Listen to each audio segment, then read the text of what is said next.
Hello students, Diwali की छुट्टियां समाप्त हो गई और अब छुट्टियों के बाद आपने बहुत अच्छे से दिवाली भी सेलिब्रेट कर ली होगी। और छुट्टियों के बाद अब पढ़ाई फेस्टिवल शुरू होने की बिल्कुल हमारे एग्ज़ाम्स के आने वाले हैं, तो अब हमको शुरू करना है पढ़ाई का फेस्टिवल। क्योंकि हम ऑनलाइन कक्षाओं से जुड़े हुए हैं और इन कक्षाओं के माध्यम से जो भी आपको समझने में कुछ तकलीफ हुई है उसको आप बार बार जब पढ़ेंगे तो या बार बार वीडियो देखेंगे तो वो समस्या आपकी दूर हो जाएगी।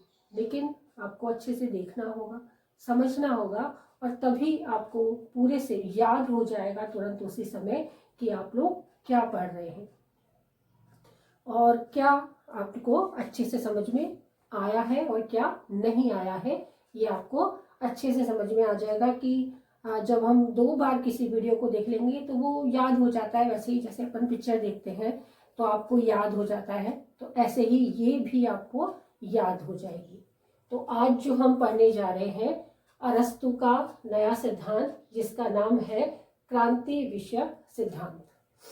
हमने अरस्तु के जो मेन सिद्धांत थे उनको पढ़ लिया था कि जैसे हमने उसका क्रांति का सिद्धांत से पहले हमने क्या पढ़ा था, उसकी नागरिकता का सिद्धांत हम लोगों ने पढ़ लिया था, उसका आदर्श राज्य हमने पढ़ लिया था और नए सिद्धांतों में आज बारी है क्रांति विषयक सिद्धांत की।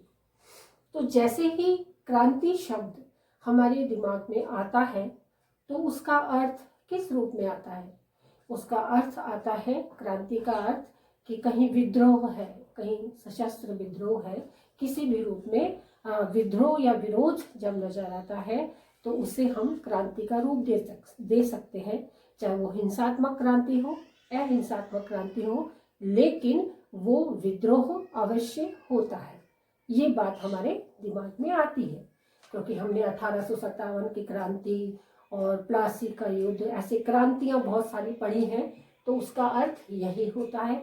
लेकिन अरस्तु ने इस क्रांति को उस रूप में प्रदर्शित नहीं किया है जिसे हम लोग फ्रांस क्रांति या ऐसे पढ़ चुके हैं, फ्रांस की राज्य क्रांति के रूप में।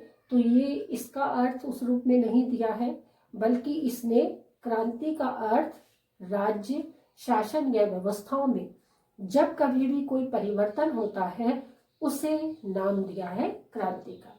कि जब भी शासन व्यवस्था में कुछ ना कुछ परिवर्तन होता है तो वो भी क्रांति का ही एक रूप है, और यदि राज्य के अंदर कोई व्यवस्था बदलती है तो वो भी एक क्रांति का ही रूप है। और यदि इन व्यवस्थाओं के माध्यम से किसी पदाधिकारी को या मतलब कोई पद दिया जाता है या पद हटाया जाता है तो वो भी एक क्रांति का ही रूप है। तो जो अरस्तु की क्रांति थी वो वैसे सशस्त्र क्रांति या विद्रोह वाली क्रांति नहीं होकर, बल्कि इससे क्या अर्थ बताया उसने, परिवर्तन से इसका अर्थ लिया है। तो हम आज जो पढ़ेंगे क्रांति के प्रकार पढ़ेंगे कि कौन कौन से प्रकार की क्रांतियों के बारे में अरस्तु ने बताया है। तो वो प्रकार है शासन स्वरूप में परिवर्तन करके, यदि शासन व्यवस्था बदल जाती है। जैसे क्या था, राजतंत्र था, फिर कुलीन तंत्र आया और फिर लोकतंत्र आ गया। तो ये 3 मोटे मोटे तंत्र के रूप में यदि देखते हैं तो वो क्या बदला, शासन व्यवस्था बदली, शासन का स्वरूप बदला।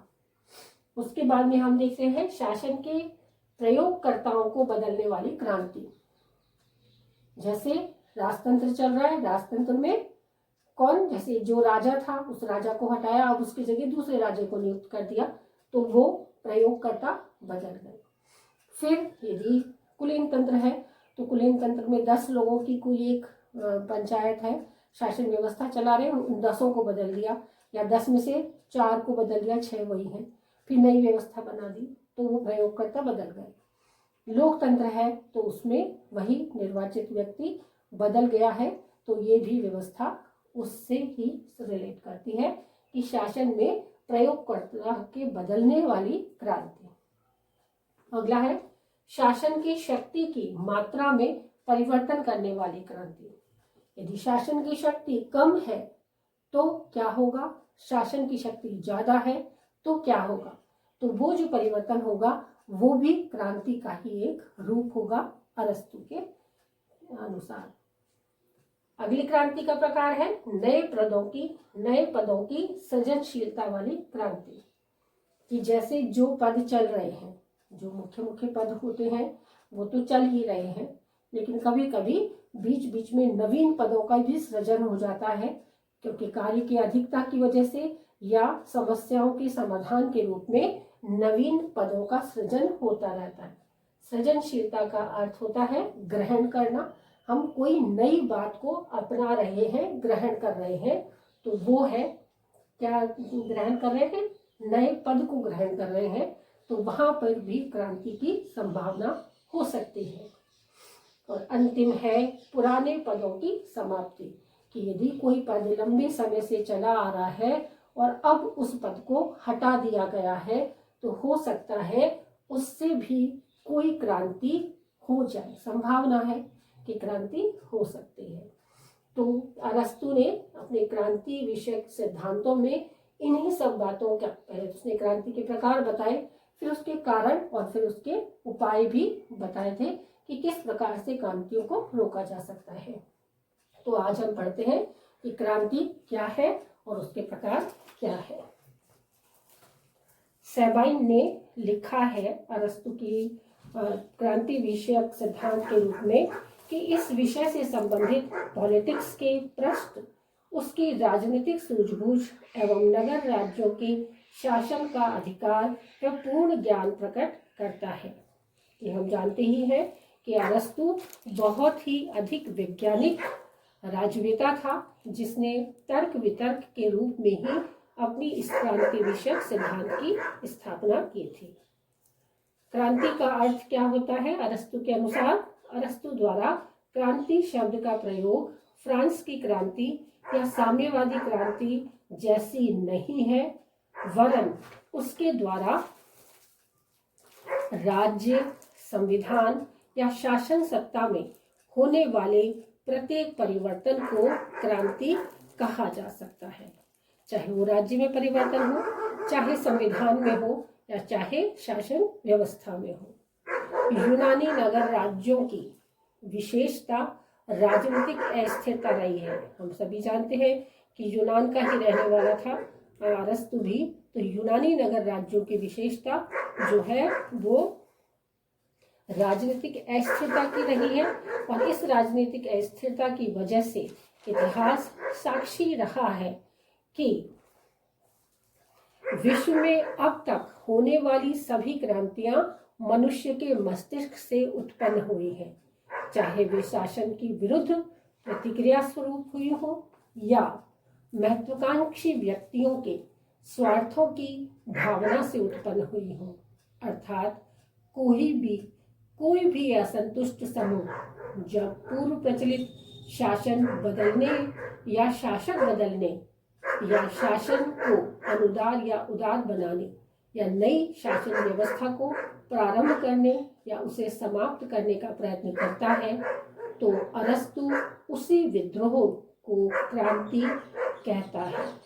यानी राज्य, संविधान या शासन व्यवस्था में होने वाला प्रत्येक परिवर्तन अरस्तु के अनुसार क्या है? क्रांति होता है। तो अरस्तु ने इस क्रांति के जो प्रकार बताए हैं उसे अब हम बारी बारी से पढ़ते हैं। तो पहला प्रकार है शासन स्वरूप में परिवर्तन करके। ये कौन कौन सी शासन व्यवस्था थी और शासन व्यवस्था में जब जब परिवर्तन होता है तो वो क्रांति का कारण बन सकता है। पहले से स्थापित किसी शासन व्यवस्था के स्थान पर दूसरी शासन व्यवस्था को स्थापित करना, जैसे प्रजातंत्र को बदलकर धनिक तंत्र लाना या धनिक तंत्र के स्थान पर राजतंत्र या पुनः प्रजातंत्र लाना, शासन स्वरूप को बदलने के समान है। कि जैसे राजतंत्र एकदम से समाप्त नहीं हुआ, धीरे धीरे राजा की शक्तियों को सीमित किया गया और उसके बाद में कुलीन तंत्र लाया गया। उसका कारण क्या था कि यदि राजा बहुत अच्छा है, बहुत महत्वाकांक्षी है, बहुत गंभीर है, गंभीर चिंतक है, तो उसने अपने राज्य में बहुत सारी ऐसे कार्य किए जो जनहितकारी होते थे। लेकिन कुछ राजा ऐसे होते थे जो अपने राज्य में जैसे ही उनके पास शक्तियाँ आ जाती थी, राजा बनते ही वो विलासी हो जाते थे, स्वार्थी हो जाते थे या अति महत्वाकांक्षी हो जाते थे। तो उनकी इस महत्वाकांक्षा के कारण वो जनता के हितों के बारे में ध्यान नहीं दे पाते थे और अपना निजी जीवन ही श्रेष्ठ बनाने के चक्कर में जनता उनसे परेशान हो जाती थी और फिर शासन व्यवस्था को बदलने का प्रयास करती थी। तो इसीलिए शासन के इस स्वरूप को ही क्या कहा है अरस्तु ने कि इस वजह से क्रांति हो सकती है, परिवर्तन हो सकता है कि राजतंत्र के स्थान पर कुलीन तंत्र ला रहे, कुलीन तंत्र के बाद में प्रजातंत्र ला रहे, प्रजातंत्र के बाद में पुनः राजतंत्र ला रहे। ऐसा कोई सा भी शासन व्यवस्था बदलता है तो वो शासन के स्वरूप में परिवर्तन होगा। दूसरा, शासन के प्रयोगकर्ताओं को बदलने वाली क्रांति। इस क्रांति द्वारा शासन को अपरिवर्तित रखते हुए मात्र शासक को परिवर्तित किया जाता है और शासन का मूल रूप वही बना रहता है जैसे राजतंत्र में राजा को परिवर्तित करना। तो इसमें क्या है, प्रयोगकर्ता को बदलना है कि राजतंत्र है लेकिन राजतंत्र के स्थान पर, राजतंत्र में राजा के स्थान पर दूसरे राजा को नियुक्त करना भी क्या है, क्रांति का ही एक प्रकार होगा। कि जैसे पहले कोई राजा था, उसकी जो व्यवस्थाएं चल रही थी शासन व्यवस्था, उससे जनता नाखुश थी तो उन्होंने अपने पसंद का राजा चुनकर, मनोनीत कर उस राजा को अपने पद से हटा दिया और उस राजा को चुन लिया जिसे वे चाहते थे। तो ये क्या होगा, शासन के प्रयोगकर्ता को बदलने वाली क्रांति। कि शासन तो ही रहेगा, शासन मूर्त रूप में रहेगा लेकिन उसका प्रयोगकर्ता बदल जाएगा। अगला है शासन की शक्ति की मात्रा में परिवर्तन करने वाली क्रांति। कि शासन की शक्ति में मात्रा में परिवर्तन करने वाली क्रांति का अर्थ यह है कि इस क्रांति में शासन पद्धति को पहले के समान ही रखा जाता है लेकिन उसकी शक्तियों की मात्रा में परिवर्तन कर दिया जाता है। जैसे प्रजातंत्र का स्वरूप कम या अधिक रूप में जनतंत्रात्मक बनाना। कि शासन तो वही है, कि शासन की शक्ति तो वही है लेकिन शक्तियों को बहुत अधिक ऊंचाइयों तक ले जाना यानी अति तक ले जाना और या बिल्कुल कम कर देना, मिनिमाइज कर देना। कि तो इससे शक्ति की जो मात्रा है वो परिवर्तित करने से भी क्रांति की संभावना है।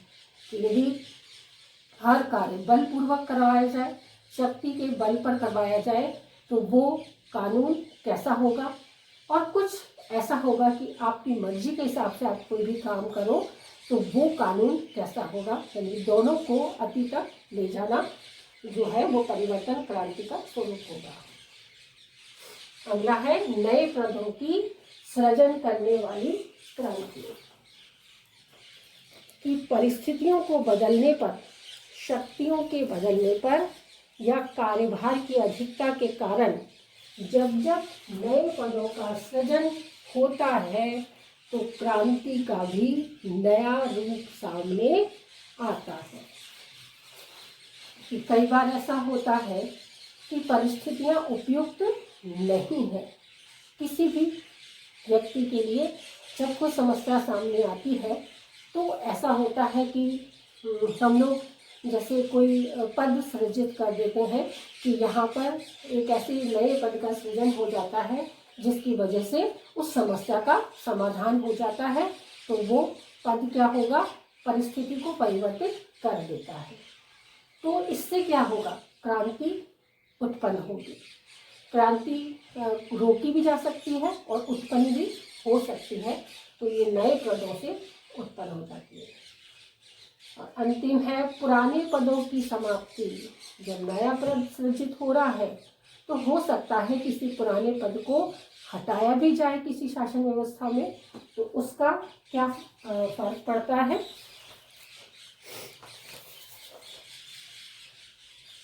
पुराने पदों की समाप्ति, जैसे वर्तमान परिवर्तित परिस्थितियों में यदि पुराने पदों की आवश्यकता को महसूस ही नहीं किया जा रहा है या ऐसा महसूस किया जा रहा है कि अब उस पद की आवश्यकता महत्वहीन हो गई है, अब वह पद प्रभावहीन हो चुका है, अतः उसे समाप्त करना ही उपयुक्त रहेगा। तो ऐसा भी समय आता है जब पदों का महत्व समाप्त हो जाता है। जैसे हम वैज्ञानिक आविष्कारों की जब हम बात करते हैं, जैसे पहले वो छोटा सा मोबाइल आया, या लालटेन की बात करें, हम लाइट की बात करते हैं तो लालटेन आई, दिया सलाई, चिमनी, लालटेन, मोमबत्ती, इतनी सारी चीज़ें हैं। लेकिन यदि घर में लाइट आ रही है तो ये सारी चीज़ें बेकार लगती हैं कि अब इनका कोई आवश्यकता नहीं है। लाइट आ रही है, लाइट चली जाती है तो आवश्यकता पड़ती है, नहीं इन्वर्टर लगवा लिया हमने तो अब ये सारी चीज़ें बेकार होगी, इनको हटा दिया जाए। तो ऐसा हो सकता है कि कई बार पुराने पदों की समाप्ति होने से भी क्रांति हो जाती है, कि जैसे वो पद कोई लाभकारी पद हो जिससे एक समस्या का समाधान तो हो रहा है लेकिन उससे दूसरी समस्याएं बलवती हो रही है, तो ऐसे समय में भी क्रांति होने की संभावना हो सकती है। तो इस तरीके से आज हमने अरस्तु के क्रांति विषयक सिद्धांत में उसके प्रकारों पर प्रकाश डाला है। कल हम पढ़ेंगे क्रांति के कारण।